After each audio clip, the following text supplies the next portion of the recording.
ये तो जा रहे हैं, उनका हुकूमत ख़त्म होने वाला है। मरसू मरसू पर इस्तीफा न डेसू। अस्सलाम वालेकुम, पाकिस्तान टुनाइट के साथ मैं हूं सैयद समर अब्बास। कोयटा में तीसरा रोज़ है, आज 3 दिन हो गए हैं। हज़ारा बरादरी के वो मुतासरीन, वो मजलूमीन जिनके अज़ीज़ जो कि कान कुनी कर रहे थे, उन्हें बेदर्दी से शहीद कर दिया गया कान से। अब वो मुतालबा कर रहे हैं कि इमरान खान साहब कोयटा हो, वो वज़ीर-ए-आज़म को बुला रहे हैं।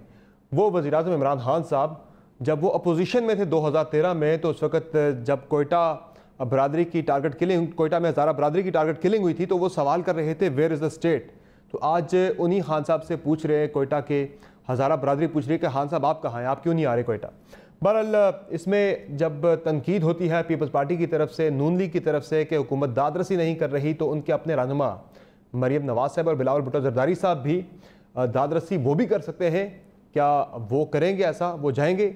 और दूसरी तरफ नाज़रीन, इस वक्त एक पूरे प्लान था अपोजिशन की तरफ से हुकूमत को हटाने का, गिराए जाने का, लेकिन उनका जो एक शेड्यूल था कि जनवरी में हुकूमत को घर भेजना है, प्लान था, उसमें ज़ाहिर है कामयाबी हासिल नहीं हो सकी।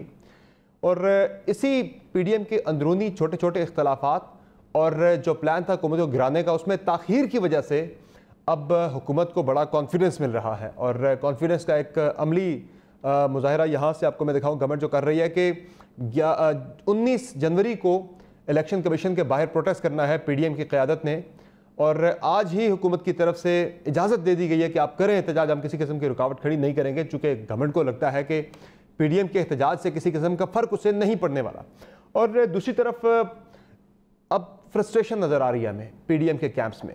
वो पीपल्स पार्टी जो कल तक उम्मीद लगाए बैठी थी कि इत्तेहादी हुकूमत का साथ छोड़ देंगे जब उनकी तहरीक पीक करेगी, तहरीक अपोजिशन के मुताबिक पीक कर चुकी है, अपनी पीक पे पहुंच चुकी है, लेकिन इत्तेहादी साथ जुड़े हैं। यही वजह है कि आज बिलावल भुट्टो जरदारी साहब ये सवाल कर रहे थे कि एमक्यूएम क्यों खड़ी अभी तक वफाकी हुकूमत के साथ, उनके सहारे पे गवर्नमेंट खड़ी है, वो उनसे सवाल कर रहे हैं।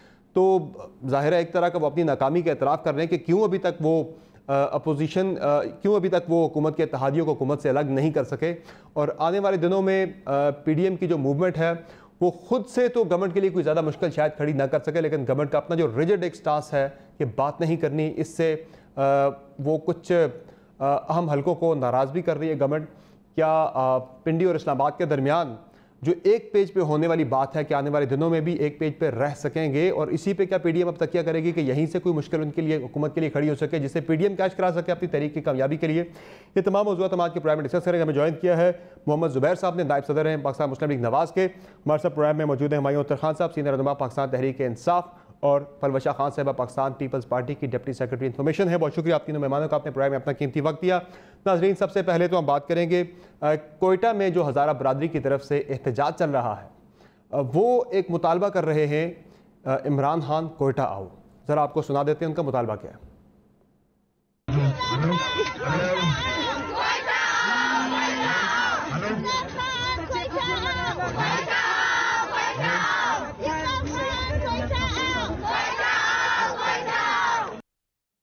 अब वज़ीर-ए-आज़म को बुलाया जा रहा है कि अब वज़ीर-ए-आज़म कोयटा आए दादरसी के लिए मजलूमों के साथ, लेकिन वज़ीर-ए-आज़म अभी तक उनकी तरफ से कोई फैसला सामने नहीं आया, ऐलान सामने नहीं आया कि वो कोयटा जा रहे हैं या नहीं।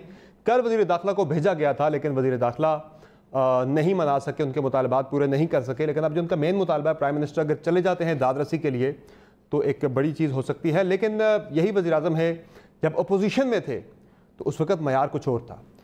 2013 में जब 11 जनवरी को कोयटा में हज़ारा बरादरी की टारगेट किलिंग हुई थी, तो उस वक्त प्राइम मिनिस्टर का ट्वीट जो है वो आज बड़ा चल रहा है, जिसमें वो पूछ रहे थे कि वेयर इज़ द स्टेट।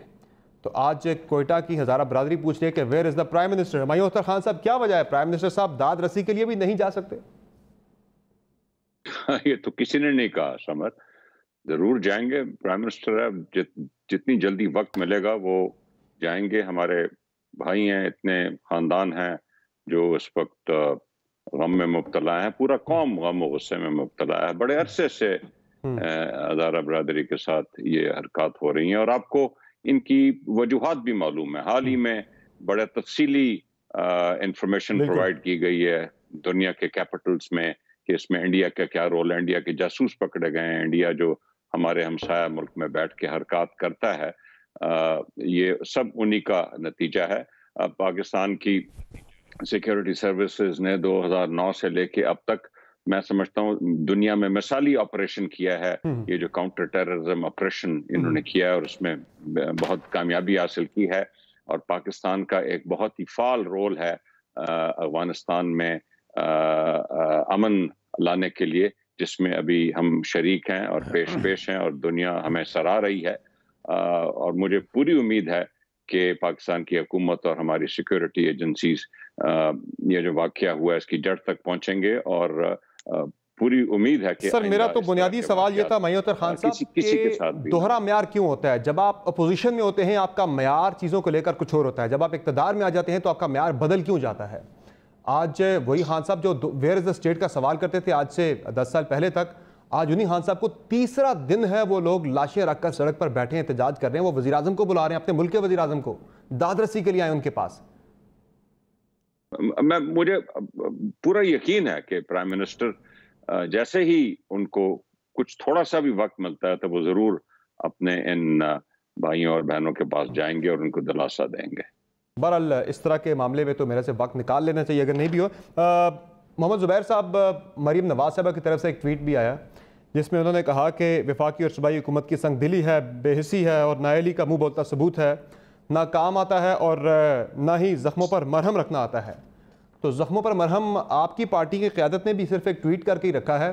आप भी जा सकते थे वहाँ पे उनकी दादरसी के लिए, सिर्फ गवर्नमेंट ही नहीं बल्कि आप ही नेशनल लीडरशिप में वहाँ जाते तो शायद एक पॉजिटिव मैसेज जाता, उनकी दादरसी होती।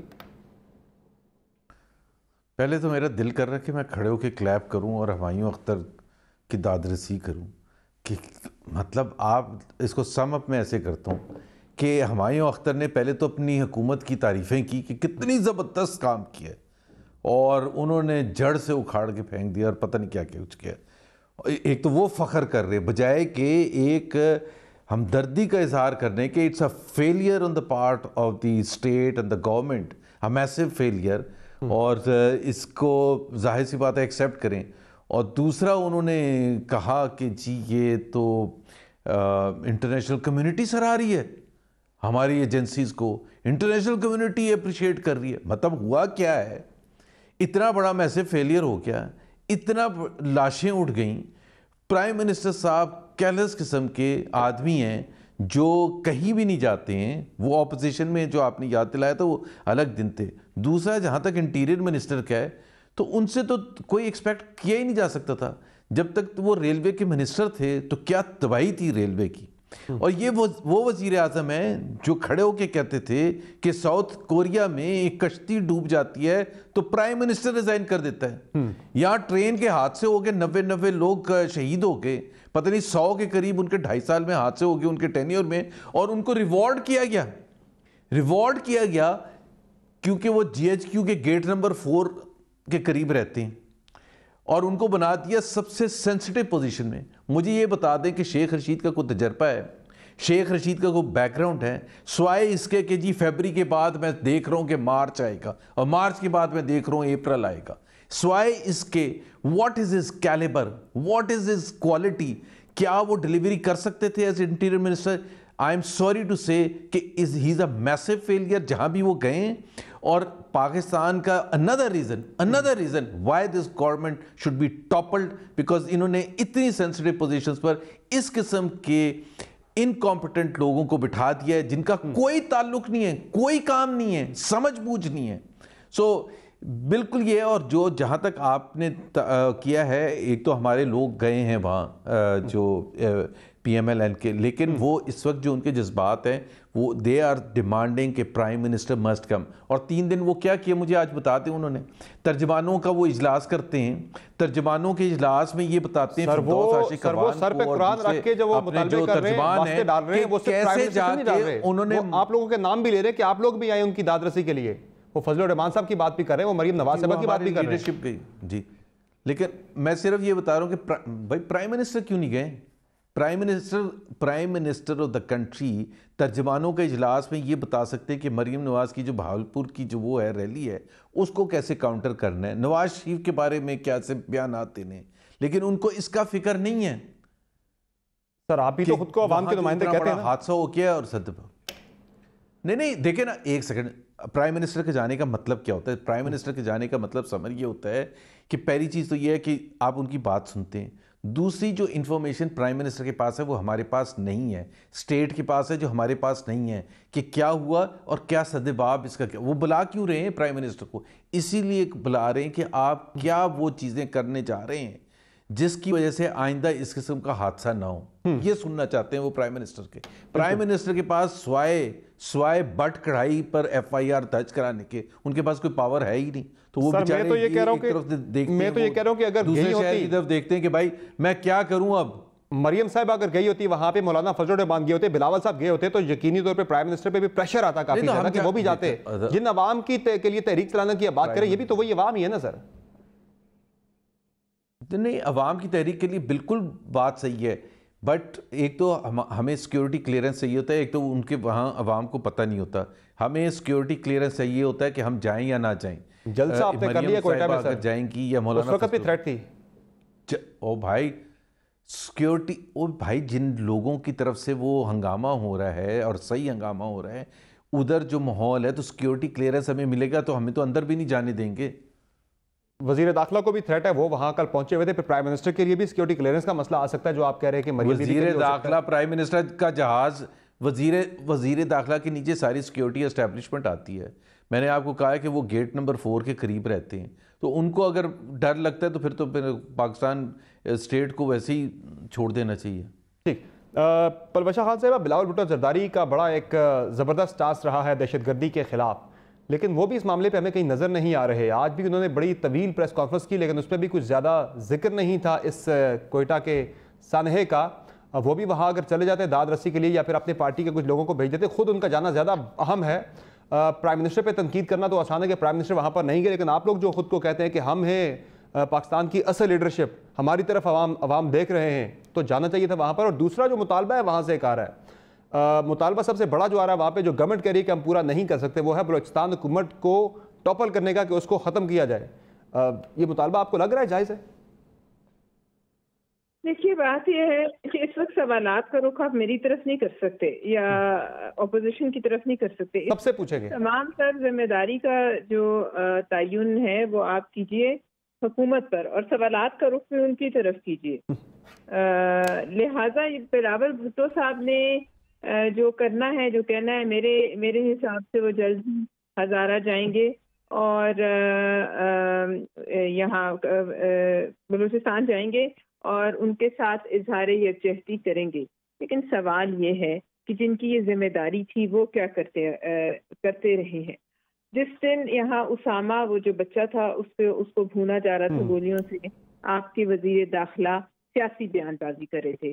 जिस दिन ये वाकया हुआ, आपके वजीर आला बेखबर थे। उन्हें ये पता था PDM के जलसों में कहाँ कहाँ होनी है दहशतगर्दी, लेकिन उन्हें ये नहीं पता कि वहाँ जो है क्या गदर मच रहा है बलूचिस्तान में। लिहाजा जब तक आप ये जो सरकारी बैठकर सारा दिन मुआविनीन जो है ये बातें करते रहते हैं, ऑपोजिशन पर जो गोलाबारी करते हैं, कभी इन्होंने अपनी कारकर्दगी पर भी कोई बात की है कि इनका ये काम है कि यहाँ बैठकर ये सब करें? यानी मुझे बताइए, आज मैं देख रही थी इमरान खान साहब से वो मिल रहे थे, शेख रशीद साहब, उनको इतना क्रेडिट देना पड़ेगा कि उनके मुंह पे बड़ी संजीदगी थी, लेकिन खान साहब हंस रहे थे, मुस्कुरा रहे थे। ये तस्वीर वो थी कि जो निकाल के जाहिर है छांट के दी जाती है। क्या मैसेज देने की कोशिश इस वक्त की जा रही है? और जब हमारी हुकूमत थी, हमने हुकूमत को डिसॉल्व किया, गवर्नर रूल लगाया अपने हुकूमत के खिलाफ, अपने वजीर आला को फारिग किया। लिहाजा इस वक्त हमारा ये सवाल बनता है कि ये हो क्या रहा है और कौन जिम्मेदार है? ये मुल्क ऑटो पायलट पे लगा है। वजीर आला बलूचिस्तान दुबई बैठे हुए, खुदा का खौफ है। यहाँ 11 मजदूर जो हैं वो ज़िबा हुए, 11 लाशें पड़ी हुई हैं। कैसे नींद आती है वजीर आला बलूचिस्तान को? समझ, आखिर ये सवाल तो पूछना हमारा। और आज आपने देखा लोगों ने कुरान सर पे रख के हजारों ने आवाज दी, मौलाना साहब आए, बिलावल भुट्टो आए। इसका क्या मतलब है? उनको अदम एतमाद है, फिर भी कोई नहीं गया। उनको अदम एतमाद उनका उठ गया है एतबार इस हुकूमत में से। ये हुकूमत है, ये डाइन है जो अपने बच्चे खाती है। आज देखिए अब यही सवाल, लड़का है, देखिए वो बुला रहे हैं ना, वोटर है, उसने गले में अपने वो डाला पीटीआई का पट्टा, उसे क्या पता था वो फंदा डाल रहा है। कल उसकी माँ ने कहा उसने पीटीआई को सपोर्ट किया, पीटीआई ने मौत दी। कल उसके बाप ने आज कहा ये नया कब्रिस्तान है। मैं समझती हूँ पीडीएम का यही नारा होना चाहिए, नया कब्रिस्तान है। आज उसने चीफ जस्टिस साहब से अपील की कि क्यों हर चीज पर मियां नवाज शरीफ पर और आसिफ जरदारी साहब के सारे केसेस जो है वो हर जगह चलते हैं क्योंकि हुकूमत को फायदा है। ये मैं नहीं कह रही, जुबैर साहब नहीं कह रहे, इस बच्चे का बाप कह रहे। ठीक है, अच्छा जो इसके बाद क्या क्या क्या रह जाता है? अच्छा, आप जिस तस्वीर का जिक्र कर रही थी, खत्म हो गई। आप जिस तस्वीर का जिक्र कर रही थी वजीर दाखिला की वजीर आजम के साथ, वहाँ उन्होंने इस हवाले से जो कोयटा का वाक़या, इस हवाले से बातचीत हुई और ये वहाँ पे डिस्कस हुआ कि जितनी भी डिमांड्स हैं उनकी मानने को तैयार हैं। वज़ीर आज़म ने मान ली तमाम डिमांड्स, लेकिन उन्होंने कहा कि एक डिमांड जो है वो मुश्किल है, बलूचिस्तान हुकूमत की बरतरफी, वो काम हम नहीं कर सकते। बाकी 6 डिमांड्स वो कह रहे हैं कि 7 में से हम मानने को तैयार हैं। लेकिन उस मीटिंग में एक और चीज़ थी कहने का है, मुझे एक बात कहने का, प्लीज मेरे भाई मुझे एक बात कहने का आप थोड़ा सा इजाजत दें। मैं इसमें हुमायूं अख्तर साहब को बिल्कुल कोई उनको गिला नहीं दे रही, ना वो कहीं मुआविन है ना वो काबीना का हिस्सा है। जरूर उन्होंने यहाँ बैठ के डिफेंड करना पड़ रहा है, लेकिन मेरे भाई क्या चीफ सीएम बलूचिस्तान को दुबई से इस्तीफा नहीं दे के भेज देना चाहिए? क्या उनको वहीं से इस्तीफा नहीं भिजवा देना चाहिए? ये है कि बलूचिस्तान पाकिस्तान का सही वही है जहां से कुलभूषण यादव पकड़ा गया था, तो ये कहते फिरते थे खान। ठीक है, चले आपका पॉइंट आ गया। बोलते नहीं है, आज उनके खुद वकील बने फिर रहे हैं। ये उसी के बोए हुए सारे बीज हैं और जिसने भी किया है, दाइश ने किया है, ये किसी नई तंजीम ने किया। चले आपका पॉइंट आ गया। परवशा खान साहब, मैं दोबारा आपकी तरफ आता हूँ। बैठाना और बात करना। ठीक है, तो हुमायूं अख्तर खान साहब, क्लियर कर दिया प्राइम मिनिस्टर ने कि बलूचिस्तान हुकूमत की बरतरफी वाला जो मुतालबा है, उसके अलावा बाकी तमाम मुतालबात हम मानने को तैयार हैं। लेकिन पीपल्स पार्टी कह रही कि हमने अपनी सूबाई हुकूमत खुद हटा के वहाँ पे गवर्नर राज लगा दिया था। वज़ीर आला बलूचिस्तान है, आपके इत्तेहादी हैं, वो छुट्टी पर हैं, दुबई में हैं। अब आज सुन रहे हैं कि वो वापस आने का फैसला उन्होंने कर लिया है। मिसिंग है पूरे सिनेरियो के अंदर से, इसीलिए यहाँ से वज़ीर दाखिला को भेजना पड़ा, इसलिए यहाँ से डिप्टी स्पीकर को भेजना पड़ा खान साहब को। देखिए, अव्वल तो ज़रूर कोई वजह होगी कि वज़ीर आला बलूचिस्तान को क्यों दुबई जाना पड़ा। मुझे यकीन है सैर व तफरीह के लिए इस कोविड के हालात में तो नहीं गए होंगे और जितनी जल्दी मुमकिन उनके लिए होगा वो वापस तशरीफ़ ले आएंगे। नंबर 1, बदकिस्मती से ये कोई पहला हज़ारा कम्युनिटी के खिलाफ वाक़या नहीं, और हम दुआगो हैं और पूरी कोशिश है कि ये रिपीट ना हो। मुख्तलिफ पीपल पार्टी की हुकूमतें रह चुकी हैं, PMLN की रह चुकी हैं, जिसमें ये वाक़यात हुए।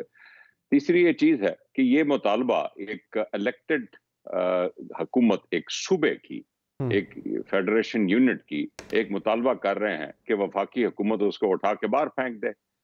ये तो जायज़ मुतालबा नहीं, और फिर क्या करे? अर्ली इलेक्शन तो सिर्फ वज़ीर आला का प्रेरोगेटिव है, हम क्या गवर्नर रूल लगा दें? उसके बाद एक बलूचिस्तान में इसके असरात क्या होंगे? ये मुतालबात जरा सोच समझ के करने चाहिए। इंशाल्लाह पूरी फेडरल मशीनरी और बलूचिस्तान की मशीनरी और हमारी सिक्योरिटी एजेंसीज और लॉ और ऑर्डर का मशीनरी अमल में आएगी और इसका कोई ना कोई हल निकालेगी। और पूरी कोशिश ये होनी चाहिए, बहुत अरसे बाद ये वाकयात अब दोबारा शुरू हो रहे हैं, कुछ इंडिया में ज्यादा बेचैनी हो रही है, कुछ उनके अपने मसाइल बढ़ रहे हैं और वो अपनी तवज्जो जो है इस तरफ ज्यादा बढ़ रही है। इसको हम काबू पा लेंगे इंशाल्लाह। ठीक है, बहरहाल प्राइम मिनिस्टर जितना जल्दी जाए उतना अच्छा, चूंकि वो अपनी जो लाशें हैं वो लेके सड़क के ऊपर बैठे हुए हैं, जितना जल्दी जाएंगे उतना जल्दी इनको वो लाशें दफना सकेंगे। बहरहाल जो बात कर रही है गवर्नमेंट, जुबैर साहब वो कह रहे हैं कि आप अपने मसाइल पे तवज्जो दें। आपका सबसे बड़ा मसला था PDM का इस्तीफे देना, हुकूमत को गिराना, लॉन्ग मार्च करना, लेकिन वो सब चीज़ें नहीं हो पा रही हैं। वहाँ से वो कह रहे हैं कि आपको बड़ी नाकामी का सामना करना पड़ रहा है, बड़ी मुश्किल सूरत हाल इस वक्त दरपेश है आपको। और यही वजह है, मैं इसमें ऐड करता हूँ, यही वजह है कि देखें अब 19 जनवरी को आपने इलेक्शन कमीशन के बाहर एहतजाज करना है। गवर्नमेंट ने आज ही से ऐलान कर दिया, भाई हम इजाज़त देते हैं कि गवर्नमेंट को परवाह नहीं है, उन्हें कॉन्फिडेंस है कि कुछ भी नहीं होगा। अच्छा, एक तो मैं आपको एक चीज़ की निशानदेही कर दूं कि ये हुकूमत जो है ना, इसे डिज़र्व करती है, नहीं करती। चीफ मिनिस्टर ऑफिस से या प्राइम मिनिस्टर की तरफ से कोई बयान आया है कि चीफ मिनिस्टर कर क्या रहे हैं दुबई? अभी देखे ना, हुमायूं अख्तर उनके इतने सीनियर रहनुमा हैं, वो सही कह रहे हैं कि वहाँ छुट्टियाँ तो नहीं मनाने गए उनके। बट ऐसा क्या है कि he could not return on the same day. मतलब इतना बड़ा अगर हादसा हो जाए आपके सूबे में और आपकी तरफ से एक बयान भी ना आए कि जी आप कर क्या रहे हैं दुबई में और क्यों नहीं आए हैं अभी तक, मतलब इट शोज कंप्लीट इनडिफरेंस। ये आवाज़ें मीडिया की तरफ से उठेंगी, ऑपोजिशन चीखो पुकार करेगा, तो फिर वो उन्होंने कहा कि अच्छा मैं आता हूँ। प्राइम मिनिस्टर का जहाज़ जा सकता था, अब बलोचिस्तान चीफ मिनिस्टर के पास तो अपना जहाज़ होगा, आई एम श्योर होगा, क्या है उसमें वो वापस आ सकते थे, लेकिन पता नहीं उनकी शॉपिंग नहीं कंप्लीट हुई या क्या, जो भी वो करने गए थे मुझे नहीं पता क्या करने गए थे। वहाँ बैठे हुए हैं और वो सोच रहे हैं कि जी जब ठंडा हो जाएगा माहौल तो उस वक्त जाएंगे और वहाँ जाके वो दुआ कर लेंगे और बात ख़त्म हो जाएगी। जहाँ तक पीडीएम का ताल्लुक है, देखिए पीडीएम के जो ऑब्जेक्टिव्स हैं उसमें हमने कभी ये नहीं क्लेम किया था कि it is going to be a very easy task, it's a very challenging task. और वो चैलेंजिंग किस वजह से, और हमने उसके तकरीबन अहदाफ अभी तक के जो हैं वो पूरे कर लिए। एक तो ये है कि हमारे साथ अवाम, जिसको स्ट्रीट है ना, स्ट्रीट को हॉट करने की ज़रूरत होती है, तो एक जलसा, रैली, फिर रैली या जलसा, अगर परसों बहावलपुर की रैली को अगर आपने कवर किया हो तो आप देखेंगे कि उससे ज़्यादा क्या हॉट हो सकती थी। बहावलपुर जैसे शहर के लिए मुझे आप बता दें कि रैली कभी इतने लोग बाहर निकले होंगे। So it is getting hotter. अब मसला ये है कि हमने जो बीच में 2 इवेंट्स आ गए थे, जो सितंबर में जब हमने ऐलान किया था अपने हुकूमत को गिराने का, एक तो ज़िमनी इलेक्शन आ गए, एक सेनेट के इलेक्शन आ गए। बिल्कुल, you have to respond as a political party और एज अ पॉलिटिकल कोलिशन कि जी हमने उसको किस तरह से हैंडल करना है। So it was never going to be an easy thing. फिर 11 जमातें, उनकी मुख्तलिफ राय हैं। पीपल्स पार्टी के स्टेक्स डिफरेंट है, JUIF के डिफरेंट है, हमारे डिफरेंट है। तो हमें इस चीज़ से हमें कोई घबराहट नहीं है।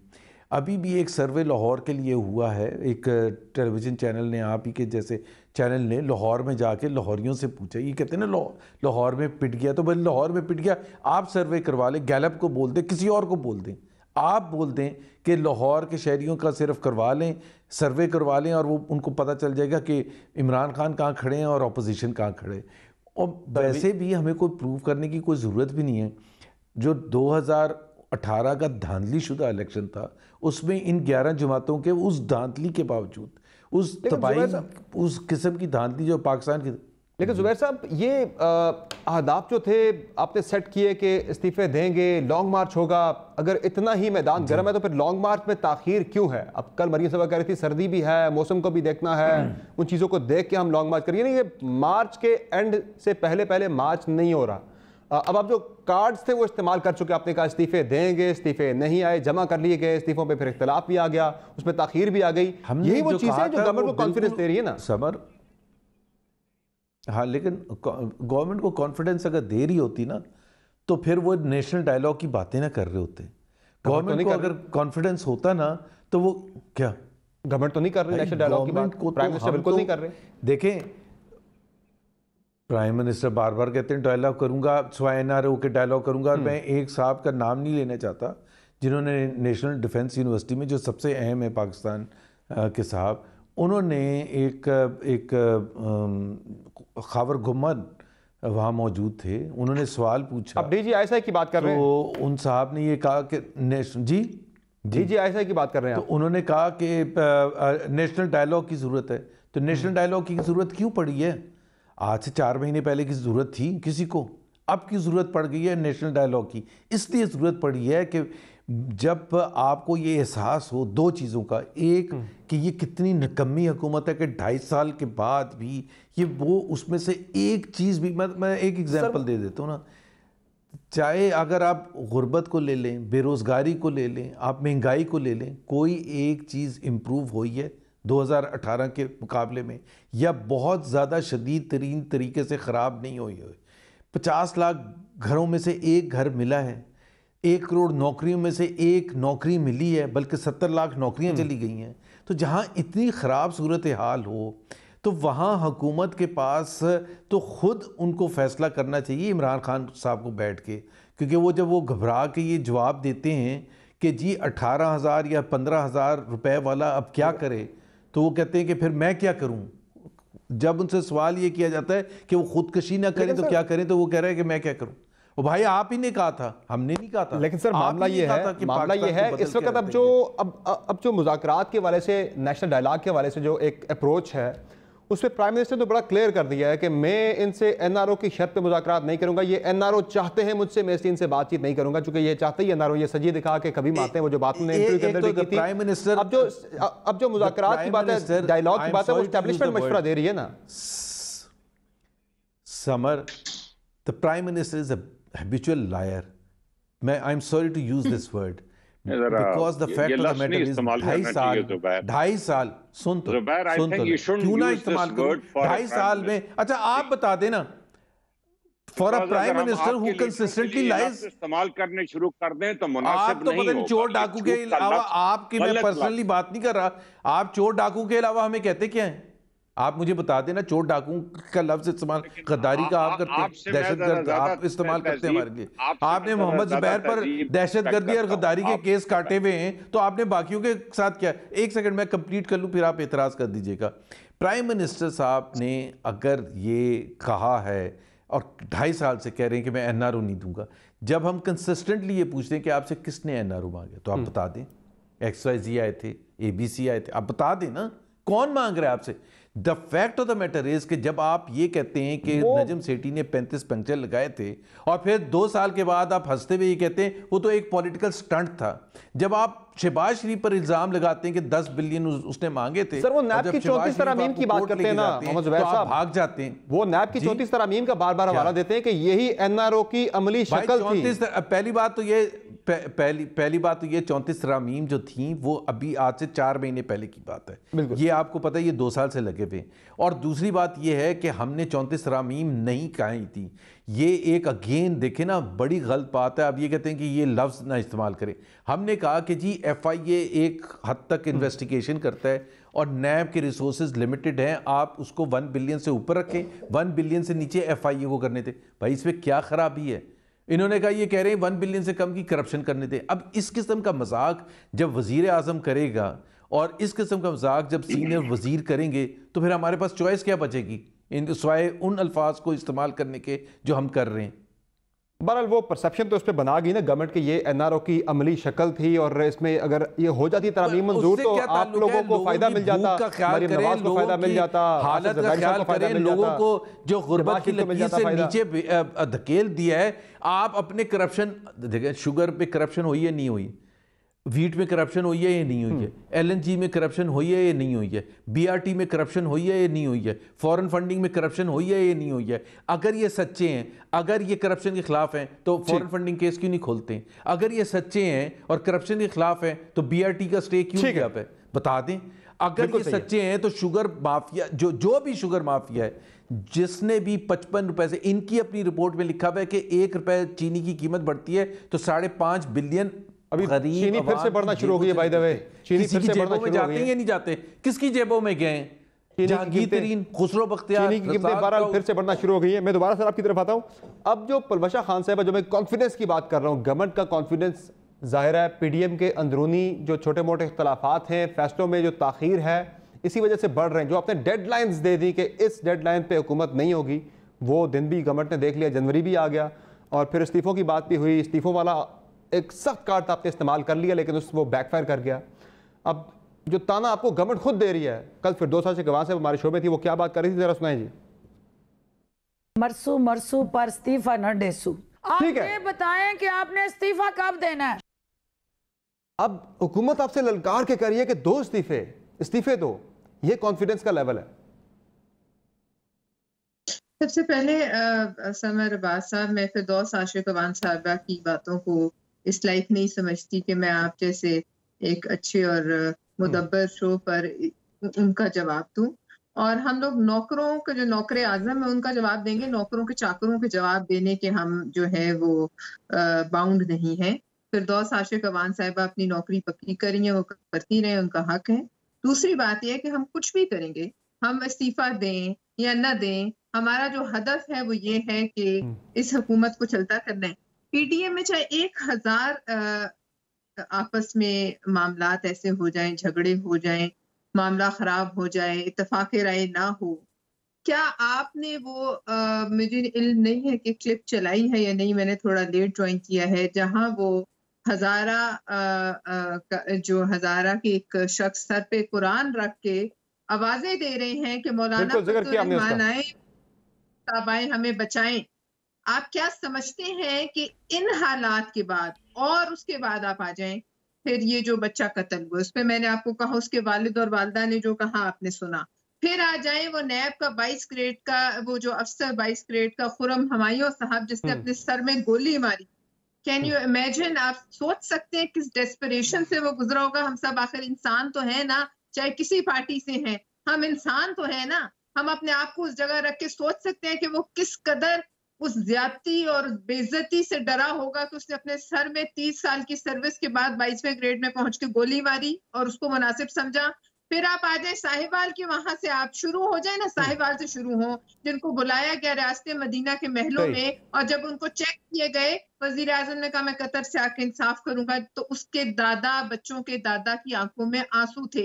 ये वही हमारे वजीर दाखिला जो कहते थे बाटा रेट है ना, 10 लाख रुपए बाटा, आज वही बाटा रेट उन्होंने उन जिबा हुई भी लाशों को उनके लवाहिकीन को दिया। फिर आ जाए लाहौर की सड़कों पे जहां किसानों को तेजाबी पानी मार कर जो है किसान की जान ली गई। आप आ जाइए पेशावर जहां सांसें छीनी गई। मुझे सिर्फ ये बता दीजिए, ये तो अभी मैं इकोनॉमिक हार्डशिप की बात नहीं कर रही, जिनको निकाला गया बात नहीं करी, सिर्फ नैब के विक्टिम्स दे लें। आज मैं या जुबैर साहब या चले पार्टी छोड़े, हम सारे चोर डाकू हैं। ये हजारे वाले भी चोर हैं जो आवाजें दे रहे हैं पीडीएम को, जो आवाजें दे रही है दूसरों को। ये जो उसामा के वो सारी नेशनल लीडरशिप को आवाजें दे रहे हैं, प्राइम मिनिस्टर को भी, अपोजिशन की जमातों को भी, सबको आवाजें दे रहे हैं कि कोई उनकी दाद रसी के लिए जाए वहां पे। मेरे भी आर्गुमेंट सुने। मैं समझती हूँ कौम और अवाम में इस हुकूमत पर एतमाद सिफर हो चुका है, सिफर हो चुका है। छोड़ दें चीनी आटे सब चोरियों को, ये तो निपटी जाएंगी। आप अवाम के जान और माल का तहफ्फुज़ करें, चाहे आप हम में से एक एक को पकड़ के जेल में घर जाने की रेसिपी नजर नहीं आ रही कहीं पे भी। जो पहले रेसिपी तैयार की गई थी वो हंडिया बीच चौराहे फूट गई। आवाजें दे रही है, दुहाइयां दे रही है। अब क्या करें, छतों पे चढ़ के अजाने दें? आपने कल से लेके आप परसों से आज तक के आप इवेंट्स देखें, एक न्यूट्रल आंख से देख, किसी से पूछ लें, किसी सियासी जहन से पूछ लें, आप हुमायूं साहब से पूछ लें, सियासी आदमी है। जब अवाम दुहाई देने लगे, उससे बड़ा क्या सबूत चाहिए? ठीक है, उससे बड़ी क्या गवाही? पीटीआई के सपोर्टर्स थे जो खातून कल रो रही थी कि मेरे बेटे ने पीटीआई के लिए मुझसे दिलवाया, पीटीआई ने उसको मौत दी।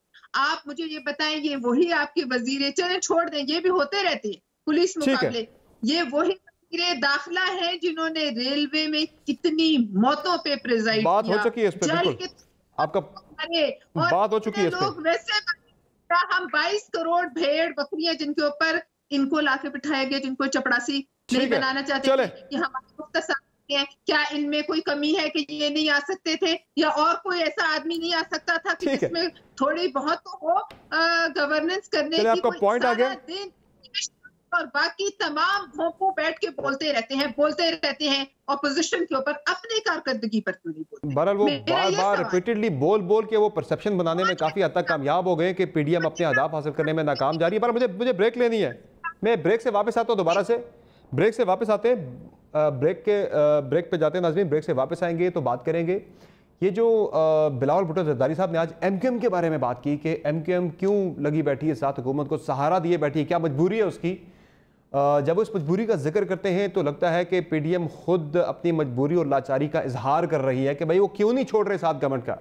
बात करेंगे ब्रेक के बाद, हमारे साथ रहिए।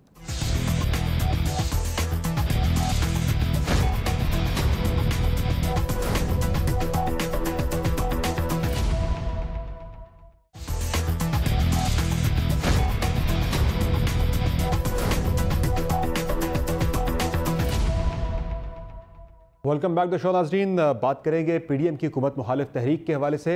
हुमायूं अख्तर खान साहब, तुमसे पहले जो एक शख्स यहाँ तख्त नशी था उसको भी एक पेज पर होने का इतना ही यकीन था, तो ये जो एक पेज पर होने की वजह से इतना ज़्यादा कॉन्फिडेंस है ना, इस पर थोड़ा सा मेरे ख्याल से गवर्नमेंट को अपनी ज़रा पॉलिसी रिविज़िट करनी चाहिए कि जो मेरी इतलात है बहुत ज़्यादा खुश नहीं है पिंडी वज़ीर आज़म के इस रिजिड स्टांस पर कि मैंने बात नहीं करनी।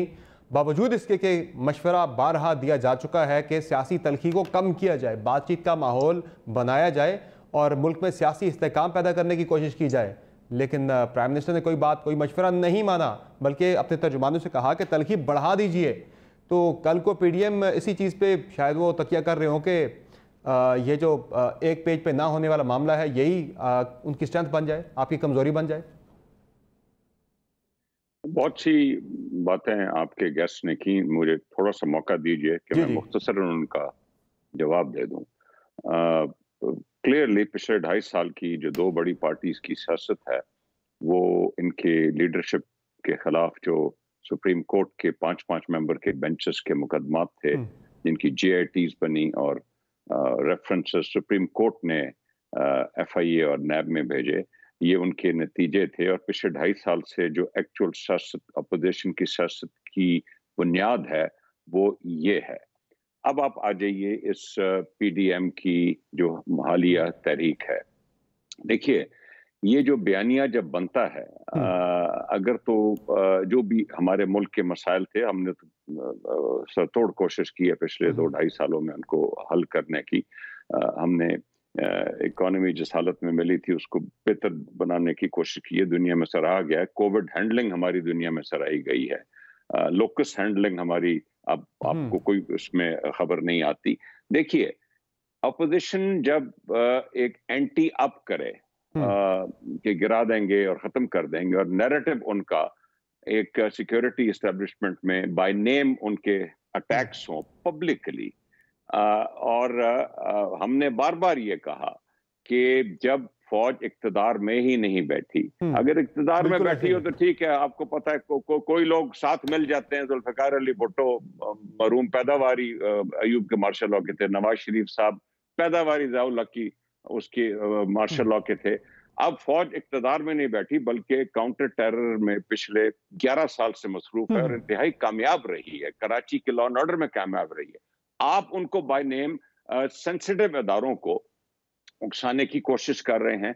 अवाम ने, आपका ख्याल था कि इसमें अब आपको ट्रैक्शन मिलेगी, अवाम ने इस बयानिए को टोटली एंड एब्सोल्युटली रद्द कर दिया है। जब बयानिया गलत होता है उसके नतीजे ये निकलते हैं कि JUIF जो है वो उसमें सीरियस इंतशार पैदा हो गया है। PMLN में जो कोल्ड वॉर थी, जो खामोश वॉर थी, वो खुल के सामने आ गई। आखिर क्या वजह है कि लाहौर जैसे शहर में जिसमें 16 साल से PMLN की हुकूमत रही है, असल वजह यह है कि वो तो हुकूमत रही है शहबाज शरीफ के पास और हमजा शहबाज के पास।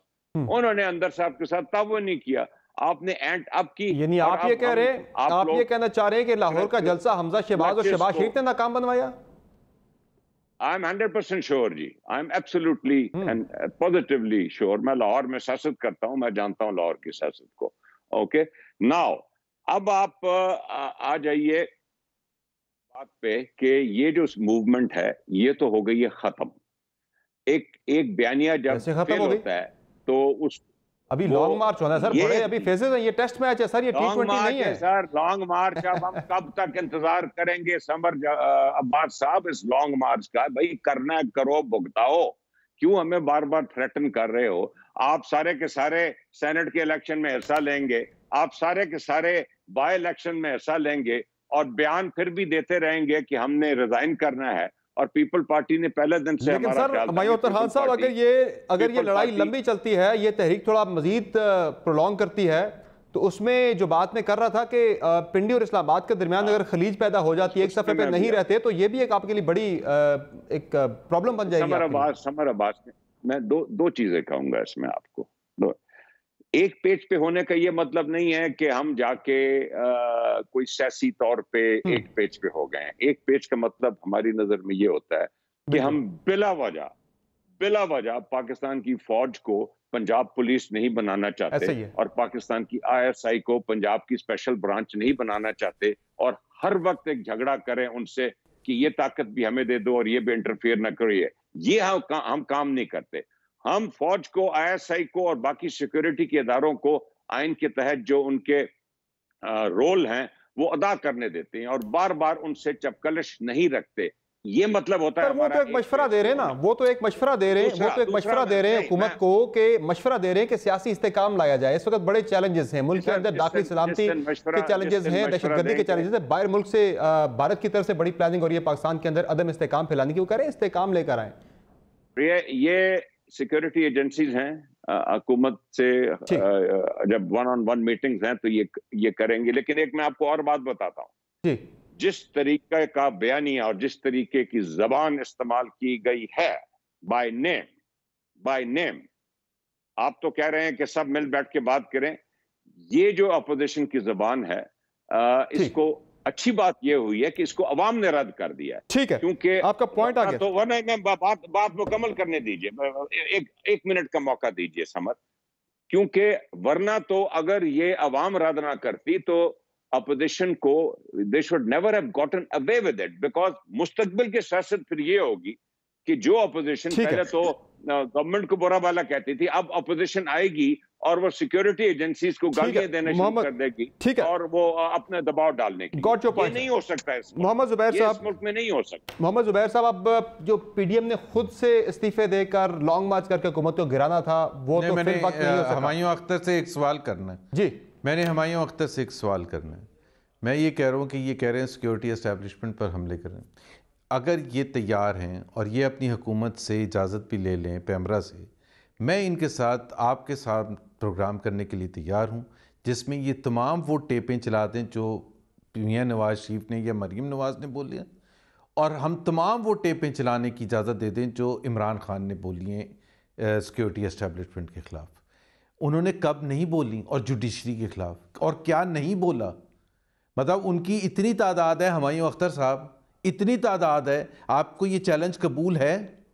आप मुझे बता दें, आप बड़े अभी बोल रहे हैं ना बढ़ बढ़ के कि कबूल नहीं है, कबूल नहीं है। तो जब इमरान खान बोलता था तो आपने तो नोइंगली ज्वाइन किया पीटीआई, नोइंगली ज्वाइन किया कि what ever Imran Khan was saying against the security establishment. And by the way not just during the time that he was in the opposition, but also during the time when he was the Prime Minister of Pakistan. उन्होंने New York में जाके कहा कि al Qaeda को पाकिस्तान की फौज ने train किया है। मतलब ये वजीर आज़म कोई कह सकता है? सबसे बड़ी दहशतगर्द तंजीम दुनिया की तारीख में अल-कायदा रही है। फिर उन्होंने कहा उसामा बिन लादेन को शहीद कहा पार्लियामेंट में खड़े होके। अगर उसामा बिन लादेन शहीद था तो वो फिर हमारी फौज किससे लड़ रही थी? अच्छा मोहम्मद जुबैर साहब, मुझे एक चीज बता दें ना, कहानी को छोड़ें। आपको ये प्रोग्राम मंजूर है? आपको ये प्रोग्राम मंजूर है? हमें जी सर, हाँ या ना बता दे दूंगा, हाँ या ना बता दें। अगर आप तैयार हो जाएं, करना चाहते हैं तो मैं हाजिर हूँ। आप हाजिर चाहते हैं? समर अब्बास आप चलाएंगे इनके पसंदीदा वज़ीर आज़म की सिक्योरिटी एस्टेब्लिशमेंट के खिलाफ 25 वीडियोस हैं जिसका प्रोग्राम आपको 3 प्रोग्राम करने पड़े। अब इसमें सर इंडिया में जाके बोलते रहे हैं माशाल्लाह मौसूद। सर मुझे एक चीज बता दे मोहम्मद जुबैर साहब, मुझे एक चीज बता दे, एक चीज बता दे। जर्नलों के खिलाफ बोलते रहे हैं सर, मुझे एक चीज बता दे जर्नलों के खिलाफ। मोहम्मद जुबैर साहब, जर्नलों के खिलाफ इवन 2014 के उस धरने के दौरान आपने क्या क्या कुछ सर जिसने भी किया बहुत गलत किया। मुल्क के इदारों को मुतनाज़ नहीं बनाना चाहिए, जो भी बना रहा है बहुत गलत कर रहा है। लेकिन मुझे एक चीज बता दें सर, आपको लग रहा है, उसकी बात नहीं कर रहा, आपको लग रहा है सर जिसने भी किया गलत किया, मुझे इतना बता दें सर, अभी आपको लग रहा है कि ताल्लुकात थोड़े खराब हो चुके हैं या होने जा रहे हैं पिंडी इस्लामाबाद के? समर मेरे से सवाल है ये देखें जुबैर साहब, मैं समर एक सेकंड, हुमायूं मेरी बात सुन ले। जब शहरियार राना सनाउल्लाह के खिलाफ केस हुआ था और शहरियार अफरीदी जैसे शख्स ने पार्लियामेंट में खड़े होकर कलमे पढ़ के जो बातें की थी और प्रेस कॉन्फ्रेंस की थी, उसमें कौन बैठा था साथ? उसमें कौन बैठा था? ठीक 1.5 साल हो गया ना, हमारे गिले शिकवे नहीं है, हमारे बिटरनेस नहीं होनी चाहिए। हम नहीं उन साहब से पूछ सकते कि जी वो आप कहाँ हैं? आप प्रेस कॉन्फ्रेंस करने आए थे, झूठ बोलने आए थे, इल्जाम लगा रहे थे, इतना बड़ा झूठ बोलने आए थे। क्या ये तज़हीक है या नहीं है? आप खींच के लेके आए थे उनको, हम नहीं खींच के लेके आए थे। आप इन्वॉल्व करते, कराची में आपने इन्वॉल्व किया था जब वो कैप्टन सफदर को अरेस्ट करने के लिए। मुझे ब्रेक पे जाना है, की रिपोर्ट पढ़ें और आप बताएं कि ये करते हैं। मुझे सर एक मुख्तसर ब्रेक पे जाना, ब्रेक से वापस आएंगे। पलवशा खान साहब से जानेंगे ये जो एमक्यूएम के वाले से बिलावल साहब ने आज बयान दिया, बड़ा इंपॉर्टेंट है, इस उनका तबसरा लेंगे। ब्रेक के बाद मेरे साथ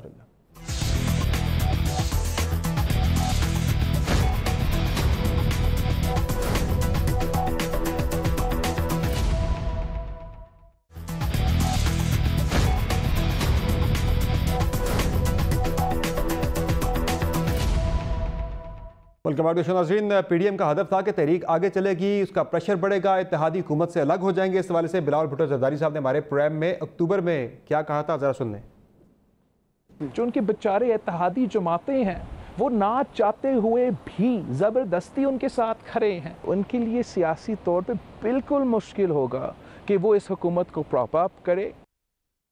मुश्किल होगा सियासी तौर पर कि उनके साथ चले, लेकिन आज भी बिलावल साहब इत्तेहादियों से ही सवाल करें कि आप क्यों खड़े, क्या मजबूरी है, ज़रा वो भी सुना दें। MQM है, मेरा समझ से बाहर है। उनका अपना बेस के मुताबिक, अपना सियासत के मुताबिक इस हुकूमत के साथ एक दिन में मज़ीद रहना तो अपने अवाम के, अपने वोटर के डिमांड नहीं है। पता नहीं किस मजबूरी के मुताबिक वो आज तक इस हुकूमत के साथ खड़े हैं। और बशाह साहब, तीसरा हदफ है आपका इस्तीफे, लॉन्ग मार्च, उसमें नाकामी। अब ये इत्तेहादियों को अलग करने वाले मामले पे भी बिलावल साहब आज इतराफ़ कर रहे हैं कि नहीं कामयाब हो सके आप। किसने कहा नहीं कामयाब हो सके? इत्तेहादी अख्तर मेंगल नहीं है, इत्तेहादी काफ लीग नहीं है। ये क्या बंदूक की अख्तर मेंगल साहब पहले ही अलग हो चुके थे, बाकी इत्तेहादी साथ खड़े हैं। इत्तेहादी नहीं थे क्या? काफ लीग ने 2 दिन पहले क्या बयान दिया, वो भी बंदूक की जोर पे पीडीएम ने दिलवाया है या बिलावल साहब ने दिलवाया है। और अगर MQM के बारे में हकायक बयान किए जा रहे हैं तो इसमें क्या बुराई है? दूसरी बात मैं आपको बताऊं, आज शहीद जुल्फ़िकार अली भुट्टो की सालगिरह का दिन है। हुमायूं अख्तर साहब ने कहा वो पैदावार थे आमरीत की, तो मैं इनको याद दिलाना चाहती हूँ कि जिस लीडर की अभी ये पैरोकार हैं वो भी हमीद गुल की पैदावार थे, और उसके अलावा वो जिसकी पैदावार थे उसके बारे में हकीम सईद, जिनकी ईमानदारी पर किसी को कोई पाकिस्तान में उंगली नहीं उठा सकता, 2 दिहाइयां पहले लिख गए कि वो यहूदियों के बगल बच्चे हैं और वो उनकी ईमा पर यहाँ लाए जाएंगे और यहाँ वजीर आज़म बनाए जाएंगे। बहुत शुक्रिया आप तमाम मेहमानों का अपने प्रोग्राम में अपना कीमती वक्त। नाज़रीन इजाज़त दीजिए, अल्लाह हाफ़िज़।